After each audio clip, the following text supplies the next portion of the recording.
हरे कृष्णा।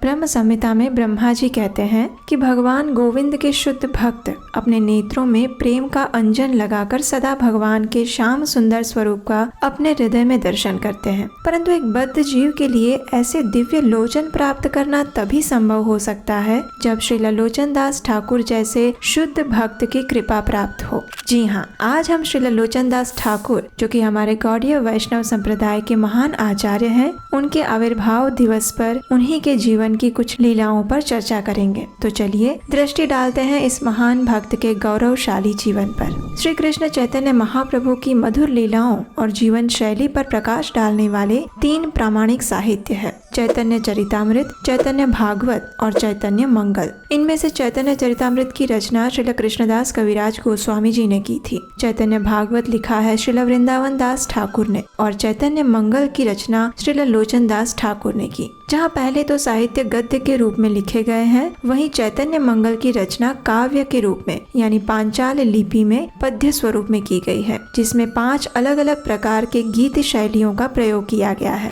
जिस प्रकार उत्तर भारत के लोग श्री रामचरितमानस की चौपाइयों को गाते थे, उसी प्रकार बंगाल में चैतन्य मंगल के छंद लोगों की जीवा पर होते थे। श्री कृष्ण चैतन्य महाप्रभु के प्रकट होने के 34 साल बाद यानी सन 1520 में कटवा जिले के कोग्राम गांव में रहने वाले एक वैद्य कमलाकर दास और उनकी पत्नी सदानंदी जी के घर में श्री लोचन दास ठाकुर प्रकट हुए। चैतन्य मंगल की रचना करने के बाद जब श्री लोचन दास ठाकुर इस ग्रंथ को अपने गुरु श्री नरहरि सरकार के पास लेकर आए, तो उन्होंने श्री लोचन दास ठाकुर से कहा कि श्री वृंदावन दास ठाकुर ने पहले से ही इसी नाम का एक साहित्य लिखा है। क्योंकि श्री वृंदावन दास ठाकुर वरिष्ठ आचार्य थे, इसलिए श्री नरहरि सरकार ने लोचन दास ठाकुर से कहा कि वे अपनी रचना को वृंदावन दास ठाकुर से प्रमाणित करवाएं। जब श्री लोचन दास ठाकुर ने अपने द्वारा लिखी हुई महाप्रभु की जीवनी श्री वृंदावन दास ठाकुर को दिखाई, तो उन्होंने अपने द्वारा लिखी हुई चैतन्य मंगल का नाम बदलकर चैतन्य भागवत रख दिया और श्री लोचन दास ठाकुर द्वारा लिखे गए काव्य की भूरी भूरी प्रशंसा की।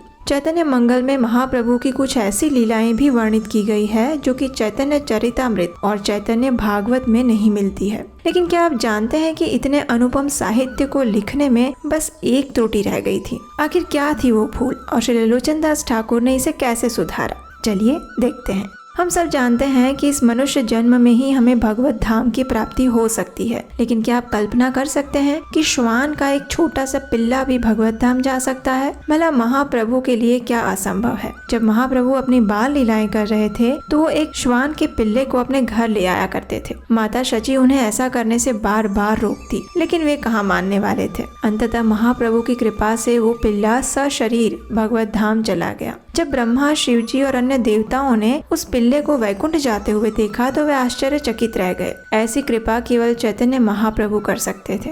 ऐसी ही अनेक आनंदमयी लीलाओं का वर्णन हमें चैतन्य मंगल में प्राप्त होता है। महाप्रभु के संन्यास लेने के एक रात्रि पूर्व उनके तथा देवी विष्णुप्रिया के बीच में हुए दिव्य संवाद का भी चैतन्य मंगल में उल्लेख मिलता है। जब देवी विष्णुप्रिया को महाप्रभु के संन्यास लेने की इच्छा के बारे में पता चला तो वे उनके चरण दबाते हुए फूट फूट कर रोने लगी। तब महाप्रभु ने देवी विष्णुप्रिया को भौतिक जगत के क्षण भंगुर संबंधों के बारे में बताते हुए कहा कि उन दोनों का संबंध तो नित्य है और संन्यास लेने के बाद भी उनका ये संबंध नहीं टूटेगा। केवल इतना ही नहीं, बल्कि महाप्रभु ने विष्णुप्रिया को अपना एक श्री विग्रह भी दिया, जिसकी उन्होंने जीवन भर सेवा की। जब महाप्रभु ने संन्यास लिया तो विष्णुप्रिया केवल 16 वर्ष की थी। तब से लेकर अगले 80 वर्ष तक उन्होंने चैतन्य महाप्रभु द्वारा दिए गए उस विग्रह को ही अपना पति मानते हुए 96 वर्ष की आयु तक उनकी सेवा की। उस रात्रि के बाद महाप्रभु फिर कभी अपने घर नहीं लौटे। देवी विष्णुप्रिया की तपस्या का उल्लेख करते हुए ये कहा जाता है कि जब वे एक माला का जप करती तो धामेश्वर महाप्रभु को एक चावल का दाना अर्पण करती। इस तरह दिन भर में वह जितनी भी माला का जाप कर पाती, केवल उतने ही चावल दाने वो प्रसाद के रूप में ग्रहण करती थी। उनकी तपस्या से प्रसन्न होकर महाप्रभु ने उन्हें अपने चतुर्भुज रूप के भी दर्शन दिए थे।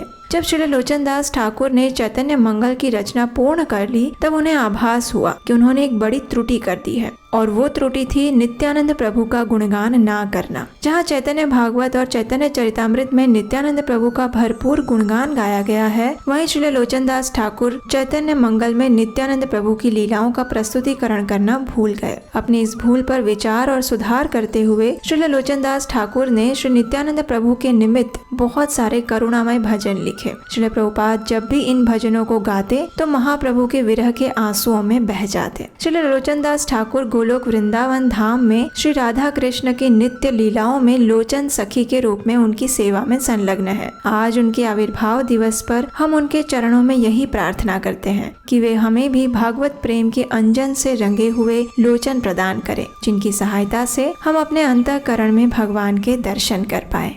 हरे कृष्णा।